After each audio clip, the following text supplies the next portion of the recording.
satu riwayat hadis yang disampaikan baginda Rasul sallallahu alaihi wasallam, Nabi menyatakan, man hafadha 'ala shalawati kanat lahu nuran wa burhanan wa najatan yaumal qiyamah. Wa man lam yuhafidh 'alaiha lam takun lahu nuran wa burhanan wa najatan. Nabi menyatakan di sini, man hafadha 'ala shalawat, siapa orang yang menjaga atas salat-salat, bukan melaksanakan, menjaga. Menjaga ini katanya ulama mencakup kalau rukun sama syaratnya wajib, termasuk kewajiban-kewajiban yang lain. Misalnya menggunakan pakaian yang baik, menggunakan siwak, awal waktu. Itu makna hafadhah itu. Jaga. Kalau berhubungan dengan waktu itu, dia mencari waktu awal. Kalau ngomong-ngomong masalah waktu awal, Bapak, kalau madhabnya Syafi'i, madhab kita ini, orang sholat itu tidak harus di awal. Jadi misalnya ada azan, ya, kita tidak langsung bergegas menuju ke tempat sholat, tidak. Meskipun setelah itu tidak apa-apa, kalau misalnya kita ada kepentingan. Tapi syaratnya kita berniat akan sholat di waktu itu. Takutnya apa?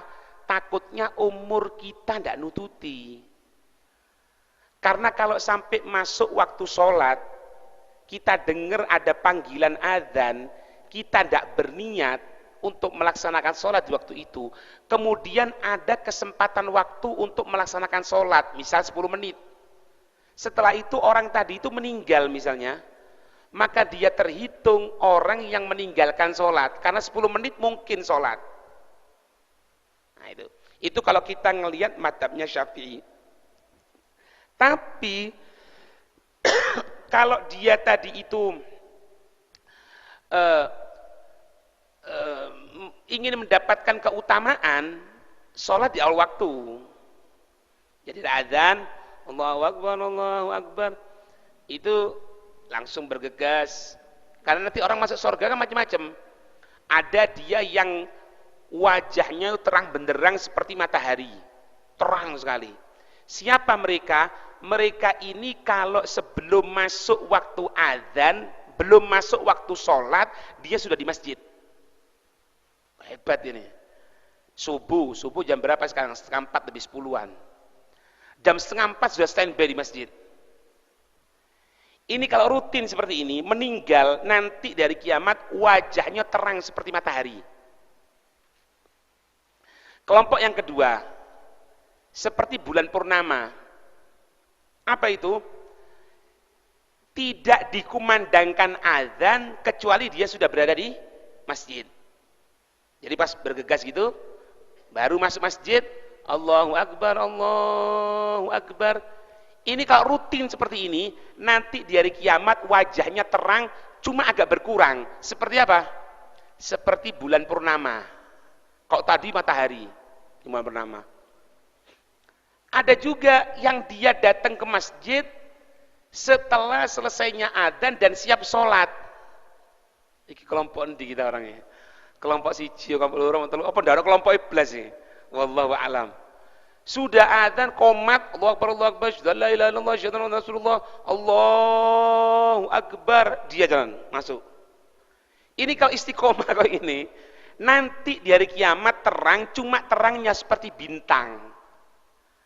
Dan penduduk mahsyar ini tahu, oh kamu dulu ini ya, kalau sembahyang nggak pernah ini ya. Dari apa? Wajahnya itu.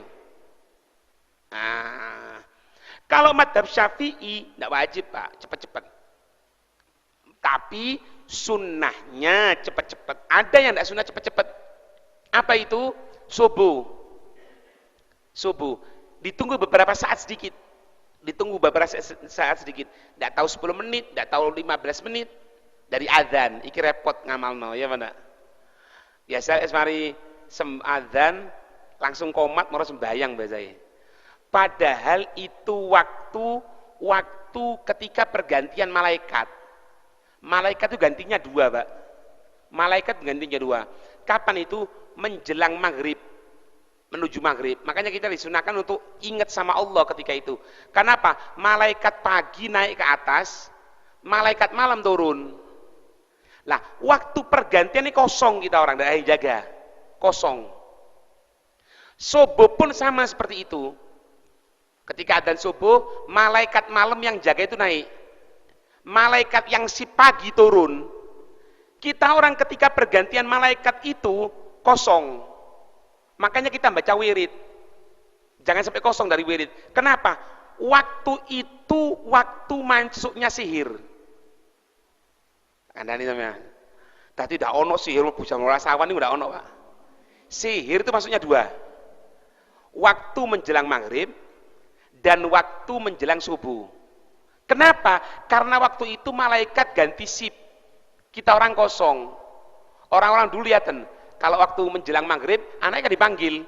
Ayo, melbu nak melbu. Ati surup, ati surup. Ati surup. Karena itu sak macamnya Pak makhluk-makhluk toko kabeh. Paham ya? Nah, yang agak di ini sedikit. Asar. Agak diundur sedikit. Kenapa? Karena madhab Imam Abi Hanifah masuknya asar itu 1/4 waktu setelah masuknya kita. Itu madhab Abi Hanifah. Makanya kita keluar dari khilaf. Ya, kadang-kadang adzan jam 4 suri. Itu sebetulnya kalau nunggu orang di sawah sih ya tak apa-apa. Cuma kalau ngerti VG itu nunggu pergantian agar keluar dari khilafnya Imam Abi Hanifah.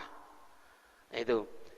Juga disunahkan itu ketika adzan selesai khotib Jum'ah. Makanya sampai waktu komprino cuk ngamuk. Tekone mari adzan. Loh, harusnya sunnahnya seperti itu. Makanya biasanya kalau datang sebelum adzan itu sunnahnya untuk berada di tempat lain. Tidak tahu di mobil misalnya atau di sini misalnya. Di Masjid Gesang Masya Allah. Jangan duduk bareng di sini. Kenapa? Untuk menjaga kewibawaan.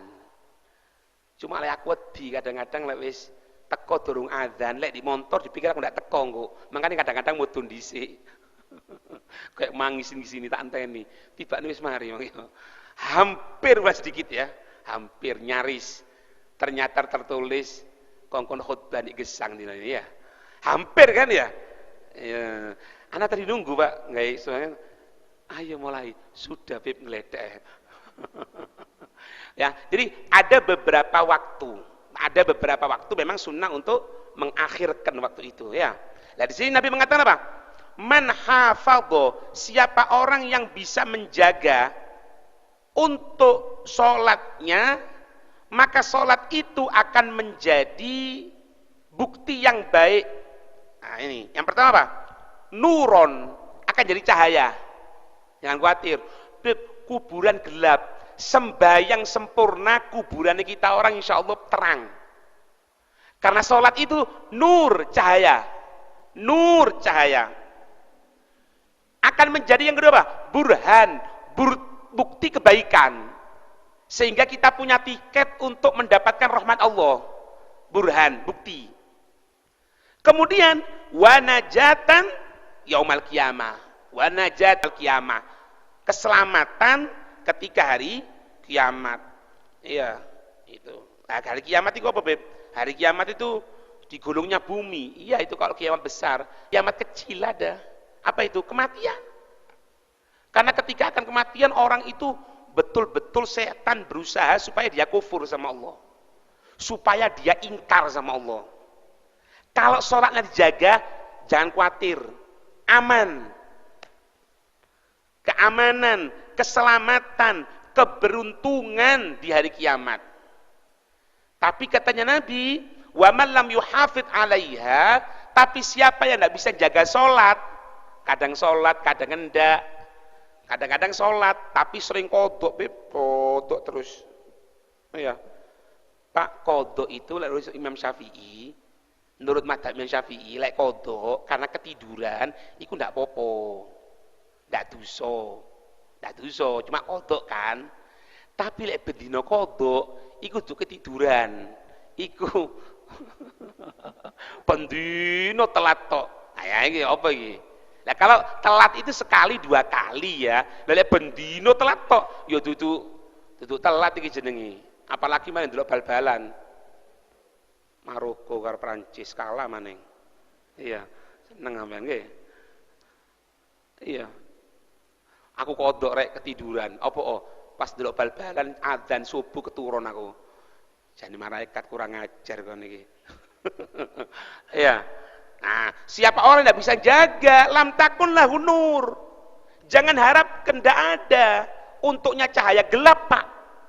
Gelap. Wa burhan, tidak ada bukti kebaikan. Wa najatan, tidak ada keselamatan. Makanya, Pak, kalau gini, Pak. Kalau semangat dijaga ya, kita punya anak misalnya.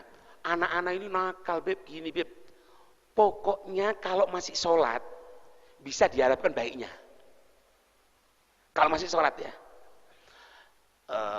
Misalnya sampean duwe semoga ganda ya, duwe pasangan, istri misalnya. Nyocot Beb, ngelamak gini. Bentar, sembayang enggak? Sembayang Beb. Oh, bisa diharapkan kebaikannya. Mungkin jadi baik nanti. Mungkin jadi baik. Punya santri, punya santriwati, nakal Beb gini. Bentar, sembayang enggak?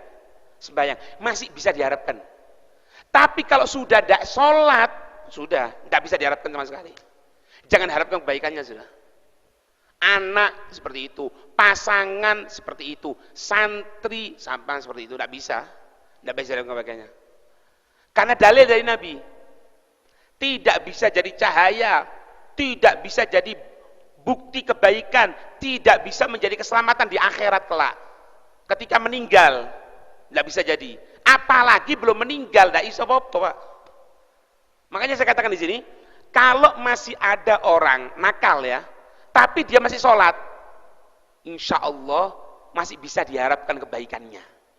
Insya Allah bisa tobat.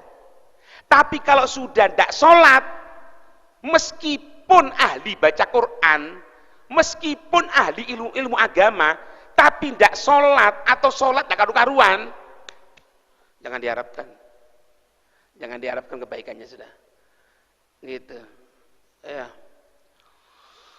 Nabi Shallallahu Alaihi Wasallam beliau menyatakan di sini, qala alaihi salatu wassalam, Nabi bersabda, asyratu nafarin la yakbadullahu salatahum.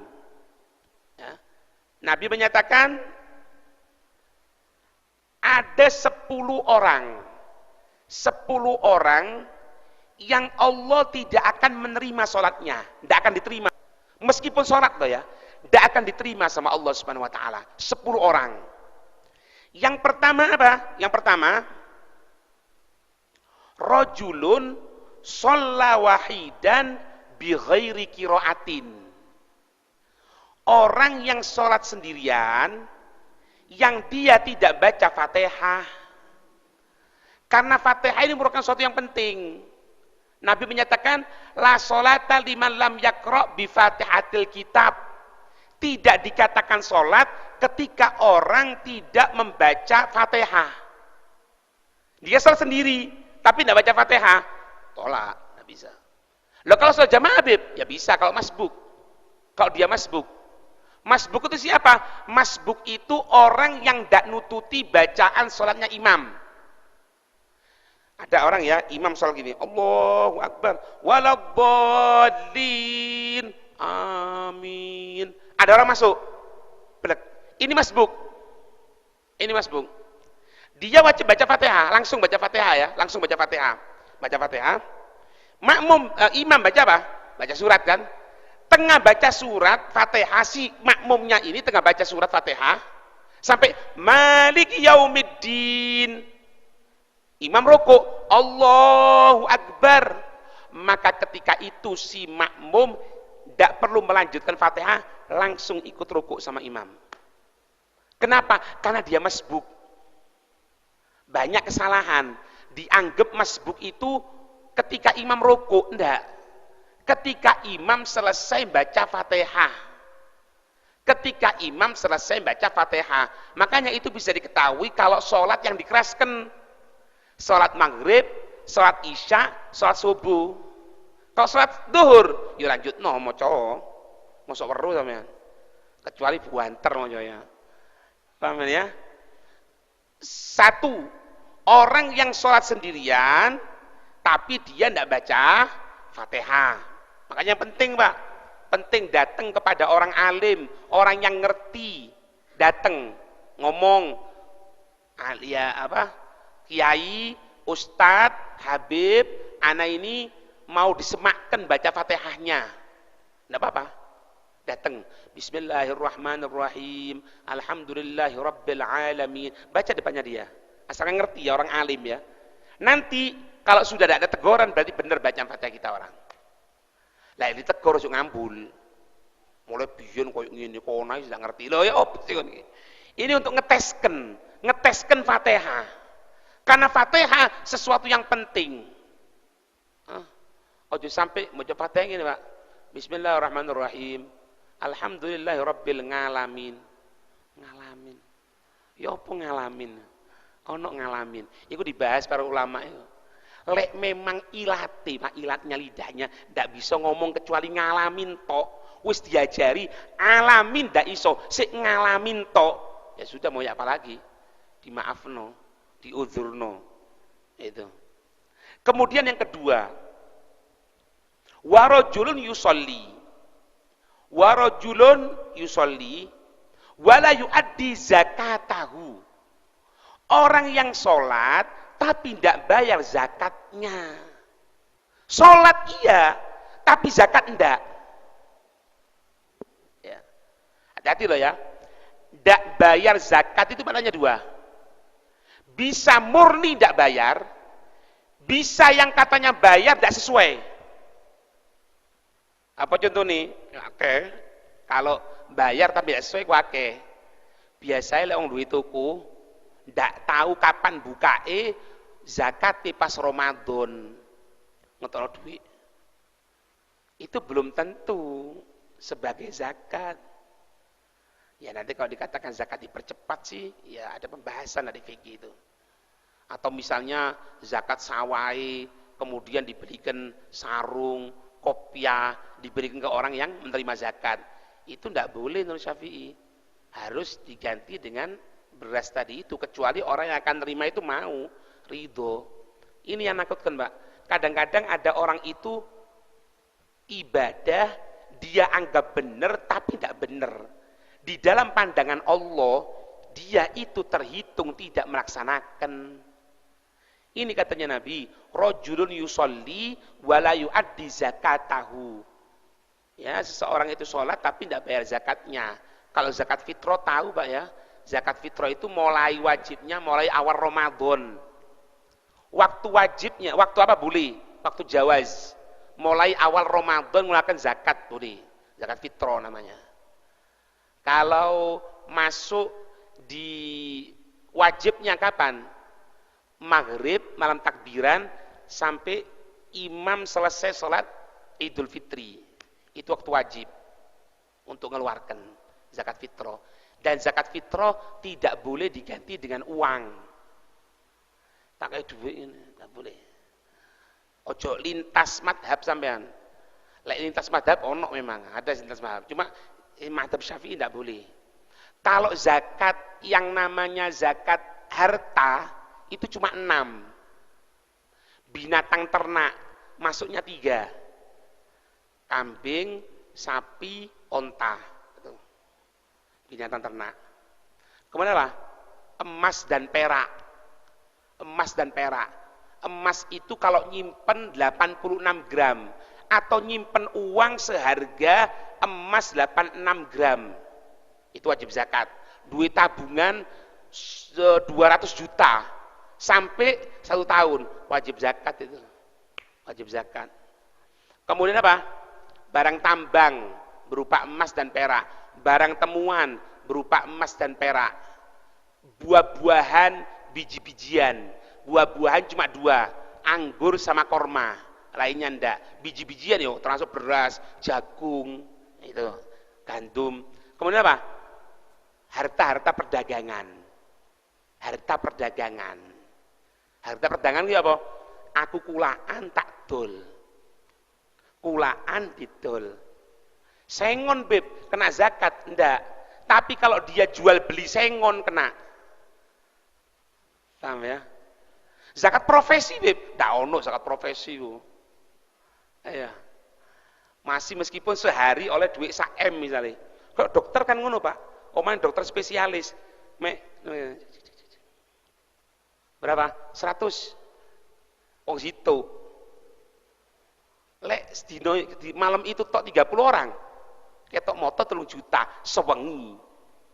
Zakatnya piro, Beb? Ndak ono. Zakat profesi. Ngerti ya? Itu tok, Pak. Lain iku ndak wajib zakat, ndak wajib zakat. Ya. Lek dodolan mas-masan, mbak dodolan padha wae kene. Itu. Kemudian yang ketiga. Warajulun ya ummu qauman wa hum lahu karihun. Orang yang ketiga yaitu seseorang yang menjadi imam salat. Tapi dia dibenci sama orang. Dibencinya itu bukan karena syariat. Kalau dibenci syariat ndak apa? Apa iku lho lek amar ma'ruf nahi mungkar iku ndak enak, ndak masuk hitungan itu. Dibencinya itu karena normal. Ya apa Beb mau sudah di imam Beb? Wong kadang-kadang mari sembayang katokan cekak iku. Longgo karo wedok-wedok iku ya apa iku? Nah, dia dibenci karena syariat. Ini orang model seperti ini sholatnya tidak terima sama Allah. Dia jadi imam, tapi sama kebanyakan jamaah dibenci. Dibencinya karena syariat. Dibencinya karena syariat. Nah, ya. Kemudian yang keempat, ini tidak ada ini, Pak. Warajulun mamluku abikin. Ada budak lari dia ambil. Ngapek budak wong. Lek zaman saiki iki ngapek hartane wong. Ngambil hartanya orang, diambil, tidak dikembalikan, sembayang, tidak diterima sembayangnya. Nipu, ngambil hartane wong tidak benar itu. Itu tidak diterima sholatnya. Yang keempat itu. Yang kelima, naudzubillah, semoga dijaga oleh Allah. Warajulun syaribul khamri mutminan. Yang kelima, orang peminum khamr, kecanduan. Kecanduan khamr. Ngombe tok. Lek ngombe banyu sih ndak apa, ngombe khamr iki. Loh Beb, lek ndak kecanduan Beb. Kan dia kan disebut mutminan kan? Lek ndak kecanduan, ndak. Cuman naudzubillah, orang itu Pak, hati-hati ya. Orang itu ketika dia minum khamr, jangankan 1 gelas, 1 sloki kecil, 1 tetes saja, 1 tetes khamr masuk ke dalam kerongkongannya ini, netes tok 1 tetes, tes, itu imannya copot, iman dirinya itu copot sudah. Dan Nabi menyatakan mungkin kembali, mungkin tidak. Mungkin kembali, mungkin tidak. Artinya apa? Mungkin dia jadi kufur nanti, jadi murtad mungkin. Kok juga itu lenan? Ngormati teman, ngormati teman. Ngormati apa? Neraka, naudzubillah. Tak boleh. Tak boleh. Iya. Khamr itu apa? Segala yang cair. Segala yang cair. Apa macam-macam itu? Itu cuma sih ditol di toko-toko rek. Bukan cuma sih topi miring. Apa maneng? Apa? Kakek tua. Hah? Orang tua. Waduh ayo. Termasuk apa? Apa aja? Sing di iku sini. Tuban biasa. Tua. Terus banyune udah bir jelas ya jadi omong guys. Jelas lek bir. Makanya tak warai topi miring barang iku mang. Sak topi tibone wisan. Apa iku jenenge? Air iku lho. Batik. Wis ngono iku. Iku, A'udzubillah ya. Apa? Topi. Iya, padha iku wis. Pokoke cair. Sing mari ngombe ngliyeng ngene. Naudzubillah. Jangan, Pak, jangan. Jangan taruhkan hidup kita yang saat dengan seperti itu, jangan. Dikai karo kanca, ayo rek iki gawe penghormatan teman. Dah. Aku ndak ati ngurmati kon dengan melanggar perintah Allah. Dah. Ya. Kemudian yang keenam. Wa mra'atun zaujuha sakhitun 'alaiha. Istri yang suami mangkel sama dia. Karena syariat ya.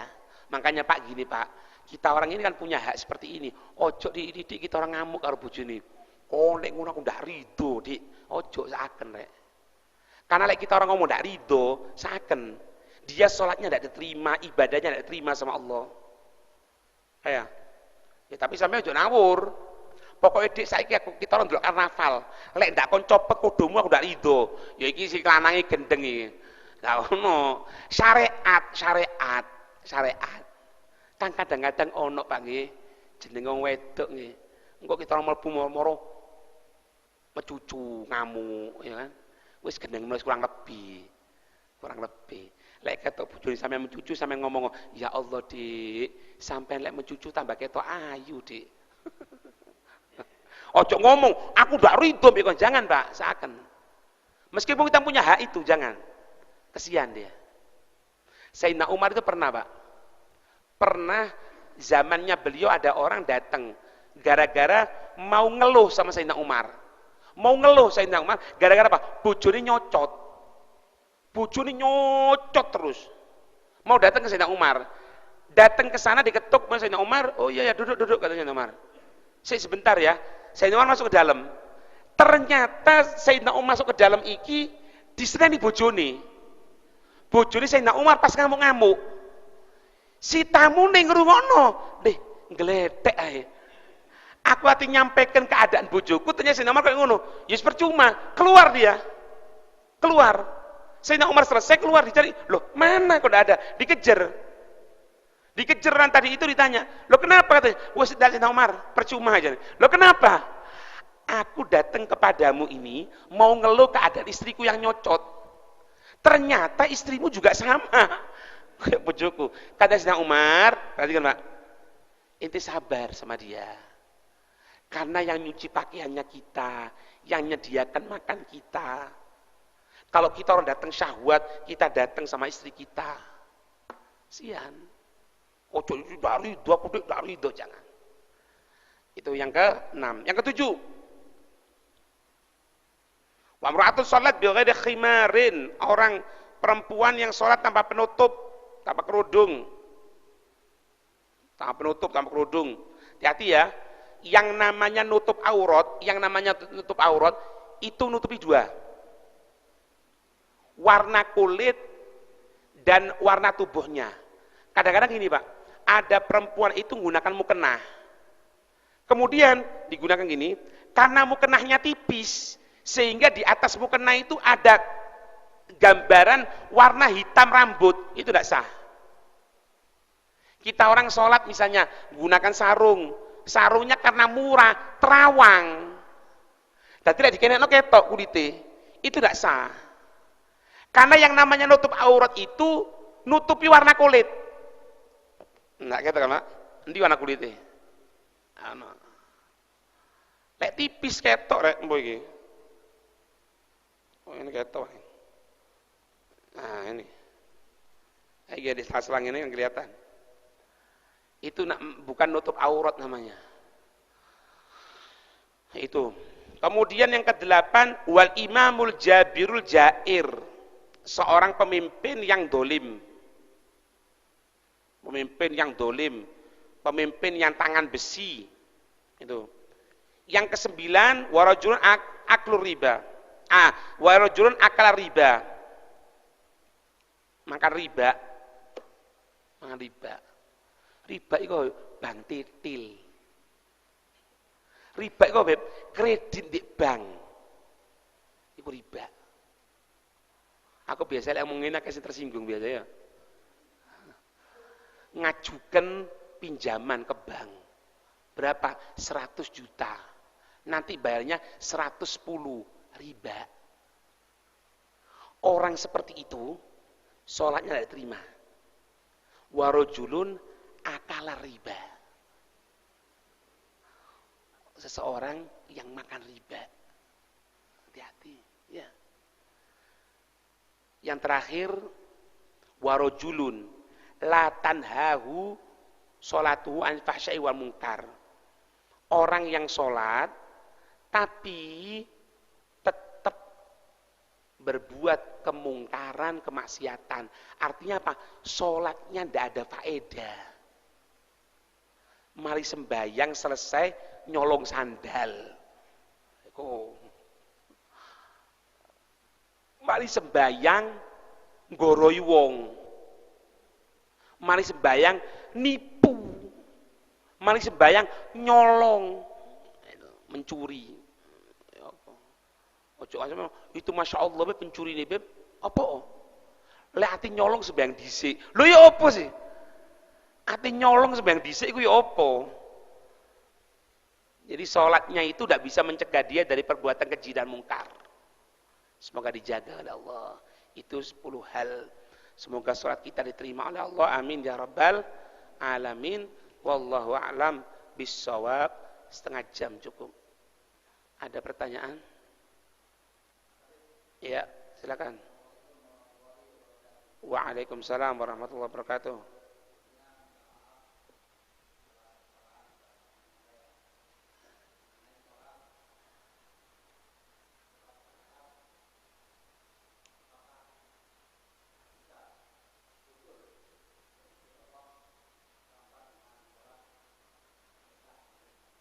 Ya apa sholat syariat itu? Sholat hakikat itu ya apa?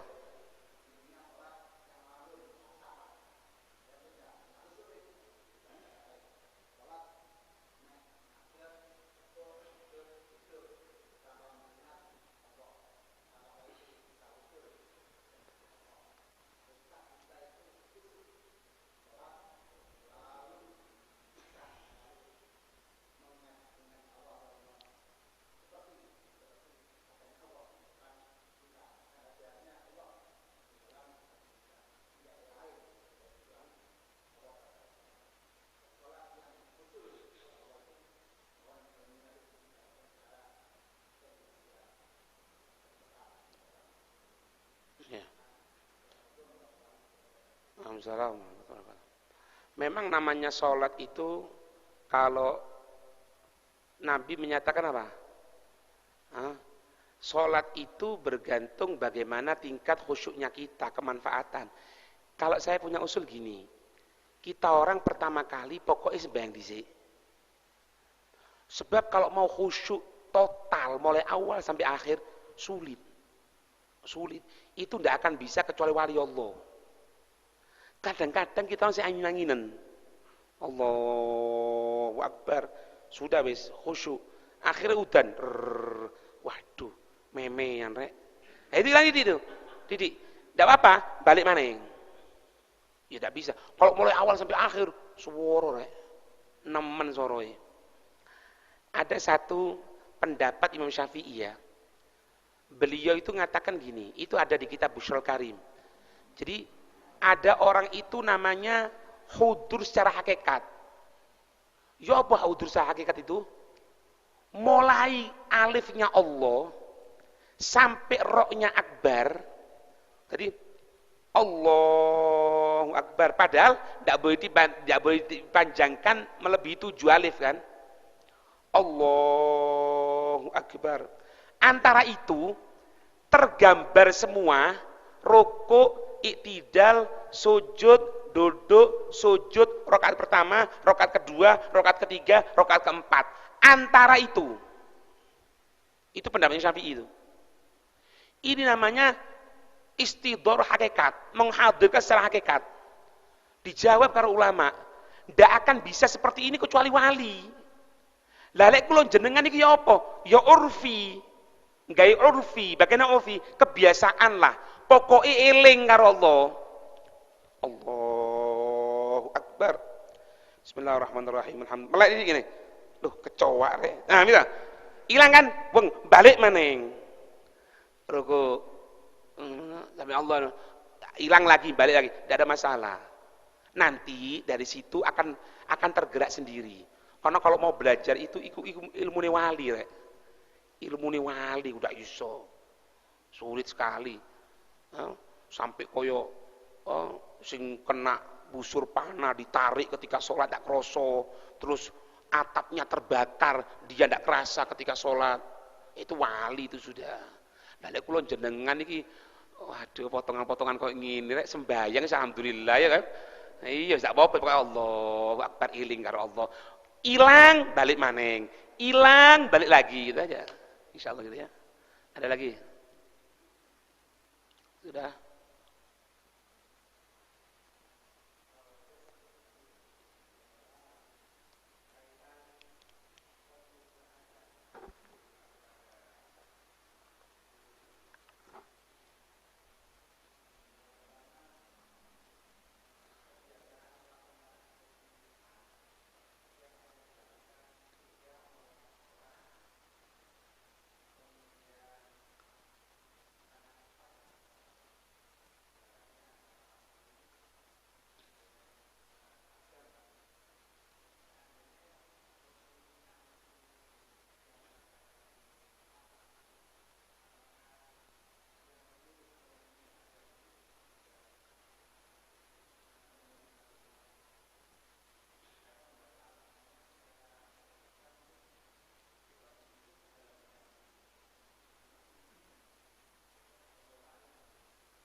Bisa nyampe apa enggak?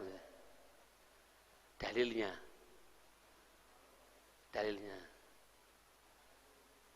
Sudah. Yang pertama itu kalau baca Quran itu ya serba salah, Pak. Aku ngomong ndak oleh, aku dimusuhi wong kok. Iya kan? Tapi lek maca Quran itu ya memang harus tepat tajwid kabeh. Jadi misalnya Bismillahirrahmanirrahim, Alhamdulillahirabbil alamin, Yasin. Iki katanya Sayyidina Aisyah dalam kitab Ihya itu disebutkan apa?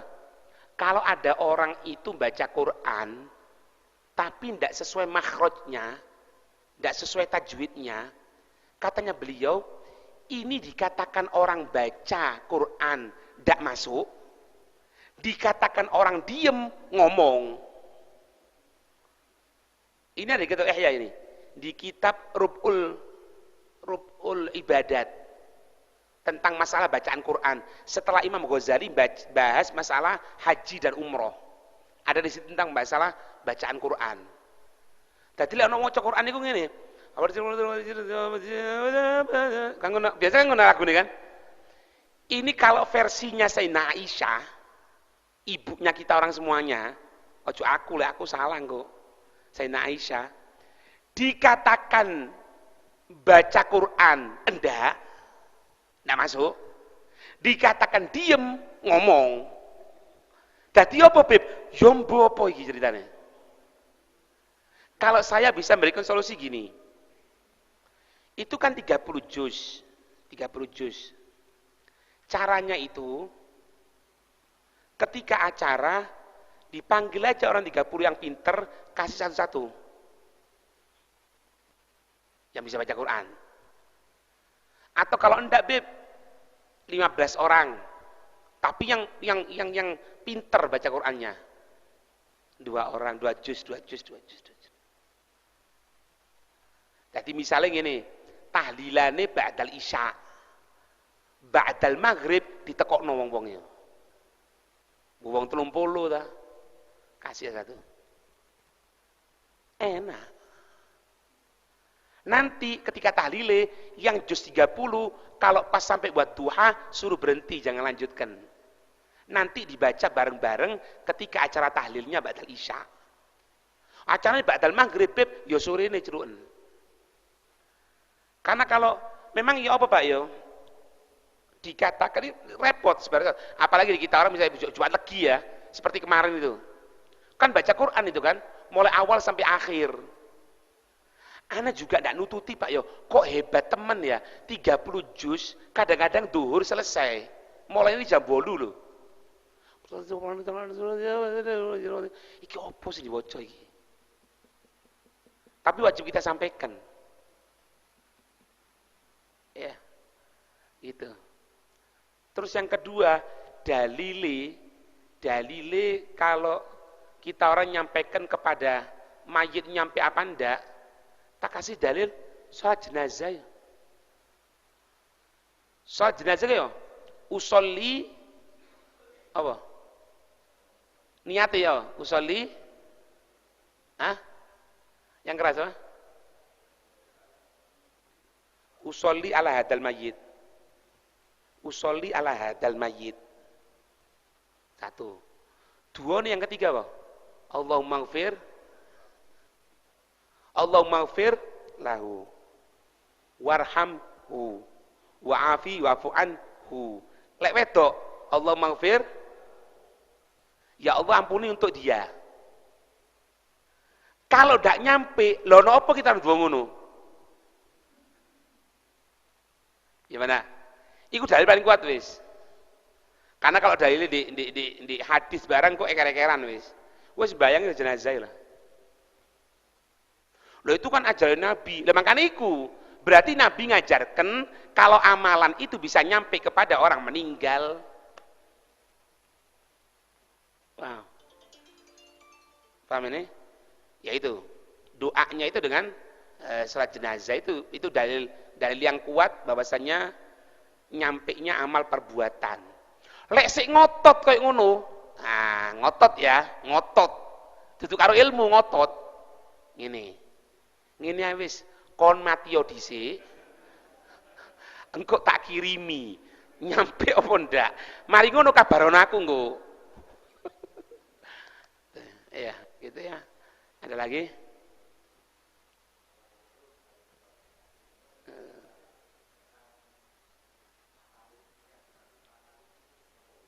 Tasawuf ya. Ya.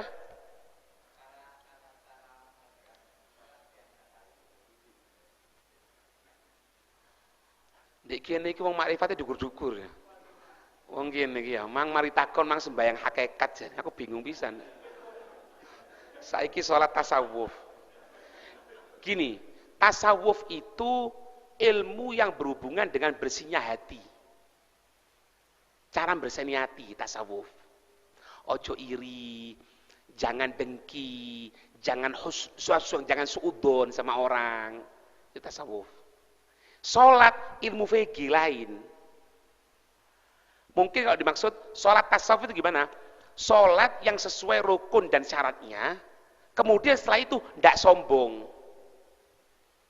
Assalamualaikum warahmatullahi. Ya Allah, ampuni aku ya Allah, aku banyak kesalahan ya Allah. Padahal masih sholat loh. Jadi kalau maknanya tasawuf itu yang berhubungan hati. Makanya ulama mengatakan apa?